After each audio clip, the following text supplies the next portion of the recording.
In today's video, I'm going to teach you how to connect ManyChat to n8n using an API key. To get started, head over to your ManyChat account.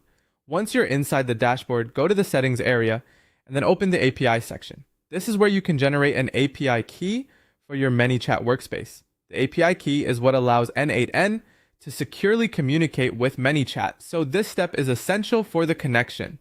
When you generate the key, make sure you treat it like sensitive information. It should be kept private and only used inside trusted tools where you want to authorize access. After that, switch over to n8n. From your n8n workspace, create a new workflow. Starting with a fresh workflow makes it easier to set up and test the connection without any confusion.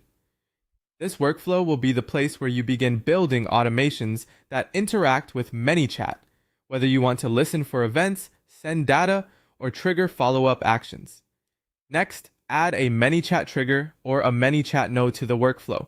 Which one you choose depends on what you want the workflow to do. If you want the workflow to start when something happens in ManyChat, a trigger is usually the right choice. If you want to perform a specific action with ManyChat as part of a larger automation, then the standard ManyChat node may be more appropriate. The important part here is that adding one of these nodes gives n8n a place where the ManyChat connection can be configured.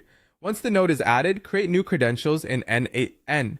During the credential setup, paste in the API key you generated from ManyChat. This is the authentication step that links the two platforms together. After pasting the key, save the credentials so n8n can use them for this workflow and for future ManyChat nodes if needed. At this point, your ManyChat account should be authenticated inside n8n. If everything has been entered correctly, you'll be ready to continue building your automation from there. As a helpful tip, if the connection doesn't work right away, double check that the API key was copied fully and pasted into the correct credential field. Small copy and paste errors are often the most common cause of setup issues. And that's it. You've now generated a ManyChat API key, created a new